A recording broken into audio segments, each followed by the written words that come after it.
جمعے کے خطبوں میں، شام کے ہر ممبر پر، ہر قریہ میں، ہر بستی میں جہاں بھی مسجد ہے، خطیب پر واجب ہے کہ وہ علی ابن ابی طالب علیہ السلام کی شان میں گستاخی کرے، گالیاں دے، لعن کرے۔ ان حالات میں اب بتائیں امام حسن مجتبیٰ کی امامت کا آغاز ہو رہا ہے۔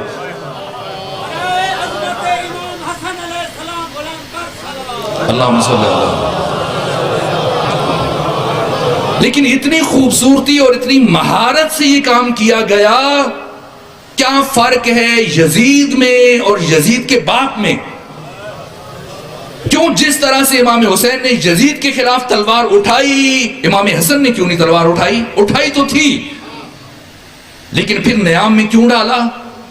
اگر ساتھیوں نے بے وفائی کی، کم از کم بنو ہاشم تو ساتھ تھے، چند جانثار صحابی بھی ساتھ تھے، انہی کے ساتھ مل کے شہید ہو جاتے سب، تو کیا ہوتا؟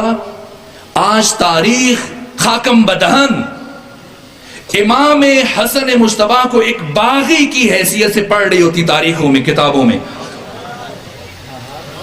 حضرت کا خون ضائع ہو جاتا۔ اسلام شہادت برائے شہادت کا قائل نہیں ہے۔ اگر انسان کی شہادت کے ساتھ ایک بڑا اور عظیم مقصد جڑا ہو تب شہادت کی ارزش ہے،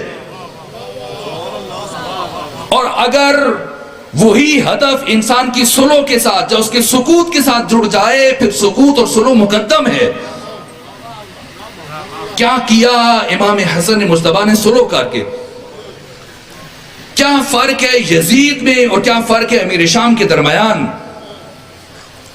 یزید نے اپنا کفر تشت ازبام کیا، اظہار کیا، اپنا کردار کھول کے رکھ دیا، لیکن اس سے پہلے امام حسن مجتبیٰ کے لیے یہ مشکل تھی کہ دشمن نے اس نے اسلام کا ماسک اپنے چہرے کے اوپر سجا رکھا تھا۔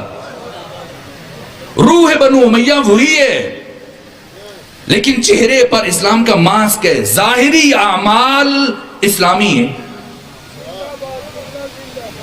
اب اگر امام حسن مجتبیٰ بڑھیں، تلوار اٹھائیں، اگرچہ کہ تلوار اٹھانے کا نتیجہ بھی شکست ہے، اور جو قیمتی ترین جانیں بچ چکی ہیں، چند ایک اصحاب رسول، اصحاب امیر المومنین، بنو ہاشم کی کچھ افراد، تو وہ افراد ضائع ہو جاتے ہیں، قتل ہو جائیں۔ اور شہادت کے بعد اگر کوئی بڑا مقصد حاصل نہ ہو تو پھر شہادت برائے شہادت کی ارزش نہیں ہے۔ اس مرحلے میں آپ بتائیے، جب آپ کا چچا زاد بھائی عبید اللہ ابن عباس، کیوں عبید اللہ ابن عباس کو گورنر بنایا، اپنی فوج کا سپہ سالار بنایا امام حسن مجتبیٰ نے؟ اس لیے کہ امیر شام کے ایک علمبردار نے، ایک سپہ سالار بصر ابن ارطاط نے اس کے دو چھوٹے چھوٹے بہت خوبصورت بیٹوں کو قتل کر کے ان کے سر تن سے جدا کر دیے، ان کی جسموں کو آگ لگا دی تھی۔ اس لیے امام حسن نے عبید اللہ ابن عباس کو اپنی فوج کا علمبردار بنایا تاکہ کم سے کم یہ کبھی امیر شام کے ساتھ مصالحت نہیں کرے گا۔ لیکن کیا کیا امیر شام نے؟ مخفی طور پر خطوط لکھے، گفتگو کی، مذاکرات کیے، رات کی تاریکیوں میں اپنے بندے بھیج کے، اور وعدہ دیا کہ حسن کے ساتھ تمہیں رہ کے کیا ملے گا؟ تمہارے سپاہی تو خود میرے ساتھ سب مل چکے ہیں، افسر مل چکے ہیں، اور تمہیں بھی انقریب اگر میں کہوں تو قتل کر کے تمہارا کٹا ہوا سر میرے سامنے پیش کریں گے۔ ایسی گفتگو کی اور پھر لالچ دی کہ اگر میری حکومت میں آ جاؤ گے میں تمہیں حکومت بھی دوں گا، اور 10 لاکھ درہم دینے کا وعدہ کیا۔ 5 لاکھ وہیں مقام صحابات میں پیش کیے، کہا باقی 5 لاکھ جب تم حسن کو چھوڑ کر کوفے چلے جاؤ گے تب تمہیں دیے جائیں گے۔ اب آپ بتائیے، وہ حسن مجتبیٰ جن کا سپہ سالار فوج کو چھوڑ کے چلا جائے، اور فوج کی کیفیت کیا ہے؟ 4 عناصر پر مشتمل ہے امام حسن مجتبیٰ کی فوج۔ یہ آپ کی عمدہ سماعت ہے، واقعاً عمومی مجالس میں ایسی گفتگو کرنا ممکن نہیں ہے، اور میں متردد تھا کہ میں یہ گفتگو شروع کروں یا شروع نہ کروں، اور کچھ عام مطالب حضرت کی شخصیت کی بیان کر کے چلے جاؤں، لیکن میں آپ کی حسن سماعت کی داد دیتا ہوں۔ پروردگار آپ کی بہترین سماعتوں کو سلامت رکھے، پروردگار آپ کو عاشقان حسن مجتبیٰ میں سے قرار دے، پروردگار وجود مبارک امام حسن مجتبیٰ کے وسیلے سے آپ کی تمام پریشانی اور مشکلات کو آسان فرمائے۔ جو مومن آج کی شب اپنے دل میں کوئی حاجت اور دعا لے کے آیا ہے، دعا کرتا ہوں پروردگار اپنے محبوب امام حسن مجتبیٰ کے صدقے سے ہر مومن کے دل میں موجود دعا کو مستجاب فرما، ہر حاجت کو پورا فرما۔ تمام دعاؤں کی قبولیت کے لیے حضرت امام حسن مجتبیٰ کی عظمت پر بلند ترین صلوات بھیجیے۔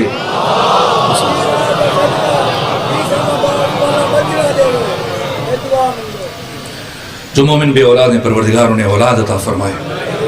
اب آپ بتائیے ان حالات میں خود اپنا گورنر غداری کر رہا ہے، جو عناصر شامل ہیں ان میں سے خوارج ہیں، خوارج کا رئیس شمر ابن ذوالجوشن امیر شام سے مل چکا ہے۔ کیا عجیب و غریب حالات ہیں، اکثر فوج امام کی بک چکی ہے، اور اب خود امام کے سپاہی امیر شام کو خط لکھ رہے ہیں کہ بتاؤ زندہ حالت میں گرفتار کے لے کے آئے، کر کے لے کے آئے حسن مجتبیٰ کو، یا قتل کر کے لے کے آئے۔ مقام صحابات میں حضرت نماز پڑھ رہے تھے، مدائن میں، اپنی چھاونی میں، جس جائے نماز پہ کھڑے ہو کے نماز پڑھ رہے تھے فرزند رسول، حالت نماز میں آپ کے نیچے سے جائے نماز کھینچ لی گئی، آپ کی ران مطہر کو زخمی کیا گیا اور آپ کی ہڈی تک زخم پہنچ گیا جس کے اوپر زہر لگی ہوئی تھی۔ اب بتائیے ان حالات میں جبکہ اپنا گروہ، اپنی فوج بغاوت کر رہی ہے، اگر امام حسن مجتبیٰ قیام فرمائیں، اب امام حسن مجتبیٰ کے پاس دو راستے بچ جاتے ہیں۔ میں مختصر کر رہا ہوں، جو کہ بہت سارے افراد نے رات دیر تک پڑھنا ہے، مسلسل بیان کرنا ہے، وہ آپ کافی دیر سے بیٹھے ہوئے ہیں، مختصر کروں گا۔ کیا کیا امام حسن مجتبیٰ نے؟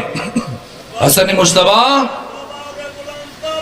اللہم صلی علی محمد و آل محمد علی ابن ابی طالب علیہ السلام کی شجاعت کے وارث ہیں۔ سید مہدی بحر العلوم نے فرمایا کہ میرے لیے طے کرنا مشکل ہے کہ علی بڑے شجاع ہیں یا حسین ابن علی بڑے شجاع ہیں، اور میں عرض کرتا ہوں جتنے بڑے علی ابن ابی طالب شجاع ہیں، جتنے بڑے حسین ابن علی شجاع ہیں، اتنے بڑے خود امام حسن مجتبیٰ شجاع ہیں۔ غیر معمولی شجاعت کے حامل ہیں امام حسن مجتبیٰ۔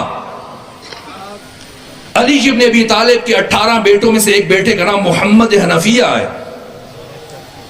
محمد حنفیہ ایک مرتبہ جب شام گئے معاویہ کے دربار میں، اور یہ گفتگو شروع ہوئی معاویہ کے ساتھیوں کے ساتھ، خود معاویہ کے ساتھ، کہ اس وقت سب سے بڑا پہلوان کون ہے، پوری اسلامی دنیا میں اس وقت سب سے زیادہ طاقتور شخص کون ہے؟ امیر شام نے کہا کہ شام میں میرے بڑے بڑے پہلوان ہیں، بڑے بڑے بہادر موجود ہیں۔ تو علی ابن ابی طالب کے بیٹے محمد حنفیہ نے کہا کہ ٹھیک ہے، ان کو بلاؤ اور میں یہاں بیٹھتا ہوں تمہارے دربار میں، اور ان سے کہو کہ میں بیٹھتا ہوں، سب مل کر مجھے اٹھائیں۔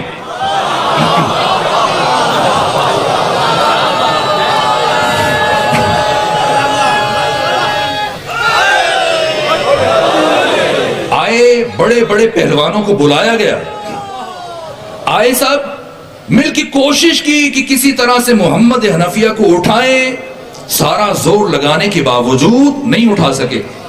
جب تھک گئے پیچھے ہٹے، پھر خود امام جناب محمد حنفیہ کھڑے ہوئے، کہا میں خود کھڑا ہوا، اٹھا تو نہیں سکے، ان سے کہو زور لگائیں اور مجھے زمین پر بٹھا دیں۔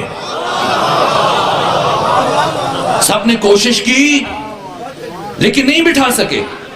یہ محمد حنفیہ ہیں، علی کے بیٹوں میں سے ایک بیٹے، واقع علی کے فرزند ہیں، شجاع ہیں، بہادر ہیں، تنومند ہیں، قوی ہیکل ہیں، قوی الجثہ ہیں، قطعور ہیں، لیکن یہی محمد حنفیہ جو اتنے بہادر اور دلاور اور پہلوان ہیں، جنگ جمل میں علی امیر المومنین نے اونٹ کی طرف اشارہ کیا جس کا نام عسکر تھا، کہ اے حنفیہ جاؤ اور جا کر اس اونٹ کی ٹانگیں کاٹو، اور خطبہ ارشاد فرمایا اے حنفیہ تزول الجبال ولا تزل، پہاڑ اپنی جگہ سے ہل جائیں لیکن تو نے اپنی جگہ سے نہیں ہلنا، تدفل عرض قدمک، اپنے قدم زمین میں گاڑ لو، اپنے دانتوں کو مضبوطی سے بھینچ لو، اپنی کھوپڑی کو عاریتاً خدا کے راستے میں نثار کر دو، اپنی نگاہوں کو دشمن کے آخری فرد پر مرکوز کر دو، اور یہ یقین رکھو کہ فتح و نصرت صرف اور صرف اللہ کی طرف سے ہے۔ لیکن محمد حنفیہ نے کیا کیا؟ اتنے مضبوط ہیں، قوی ہیکل ہیں، حضرت نے خود سے خود اور زرہ پہنایا، روانہ کیا، اس کے باوجود جب کثرت سے تیروں کی بارش ہوئی محمد واپس آ گئے، دوبارہ کندھا تھپتھپایا، کہ محمد حنفیہ آپ علی کے بیٹے ہو، جاؤ جا کے فتنے کی جڑوں کو کاٹ دو۔ دوبارہ اٹھے، گئے، کوشش کی، زور لگایا، لیکن اتنی کثرت سے تیروں کی بارش ہو رہی تھی کہ محمد حنفیہ مقاومت نہیں دکھا سکے، پلٹ کے آ گئے۔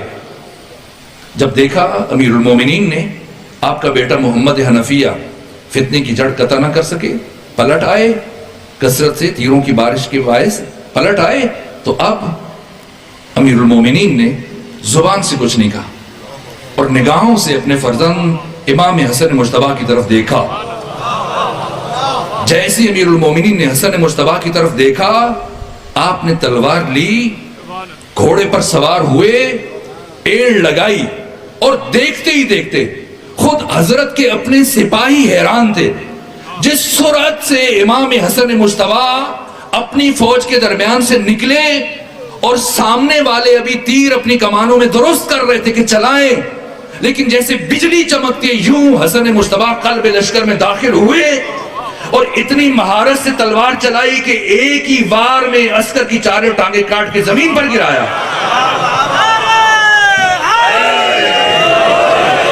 اور پھر اسی سرعت سے پلٹے اور تلوار کو اپنے بابا کے قدموں میں رکھ دیا، اور علی کے چہرے پر مسکراہٹ پھیل گئی۔ ادھر محمد حنفیہ امیر المومنین کا چھوٹا بیٹا شرمندہ ہے کہ مجھ سے جو کام نہیں ہو سکا، میں اتنا قوی الجثہ، اتنا قداور، قوی ہیکل، مضبوط اندام، اتنا قوی بدن، جو کام میں نہیں کر سکا حسن مجتبی نے ایک لمحے میں انجام دے دیا۔ اب پریشانی کے باعث ان کے چہرے سے پسینہ ٹپک رہا ہے اور زمین پر اپنی انگلیوں سے لکیریں کھینچ رہے کہ مجھ سے یہ کام نہیں ہو گیا، شرمندہ ہے۔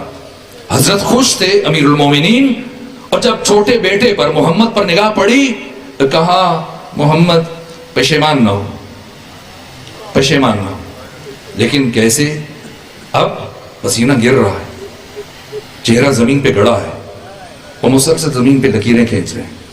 فرمایا محمد پشیمان نہ ہو۔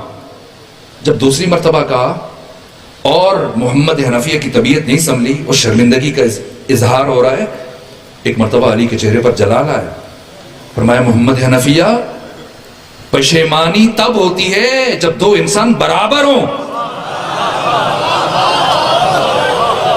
تمہارا اور حسن مجتبی کا کوئی تقابل نہیں ہے، تم میرا بیٹا ہے، حسن مجتبی رسول اور بطول کا فرزند ہے۔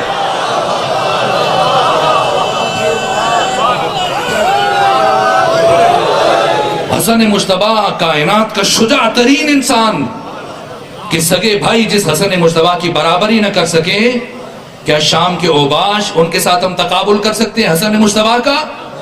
کون ہے حسن مجتبی؟ کیا شجاعت ہے، کیا جرأت اظہار ہے، اور کیا معاہدہ کیا امام حسن مجتبی نے۔ دشمن نے تو سفید کاغذ روانہ کیا کہ جو لکھے قبول ہے، 6 شرطیں لکھی ہیں، پتا تھا کہ دشمن قبول نہیں کرے گا، عمل نہیں کرے گا، پھر کیوں لکھی ہیں؟ اس لیے کہ کربلا کا پہلا کام امام حسن مجتبی نے انجام دینا ہے، طاغوت اور باطل کو روشناس کرانا ہے، جو ماسک پہن رکھا ہے اس کو اتارنا ہے۔ کیا کام کیا امام حسن مجتبی نے؟ پہلی شرط کیا لکھی کہ ٹھیک ہے حکومت رکھ لو، لیکن جن 6 باتوں کا وعدہ کرو۔ پہلی بات، وعدہ کرو کہ اب کے بعد احکام خدا اور سنت رسول پر عمل کرو گے۔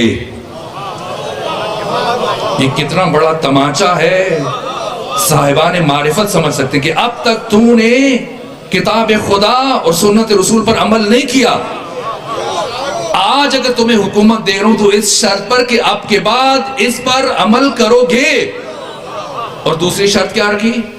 کہا، فرمایا کہ وعدہ کرو کہ تم اب کے بعد میرے پدر بزرگوار علی ابن ابی طالب پر ممبروں سے لعن طعن نہیں کرواؤ گے، گالیاں نہیں دلواؤ گے۔ آج کا جاہل ملا اٹھتا ہے اور ایسے بے وزن نعرے بناتا ہے کہ علی اور فلاں بھائی بھائی۔ امام حسن مجتبی نے دشمن سے لکھوا کر، دستخط لے کر تاریخ میں ثبت کر دیا کہ جو مسلسل ممبروں سے کئی سال میرے بابا پر لعنت کرتا رہا ہو، وہ میرے بابا کا بھائی نہیں کہلا سکتا۔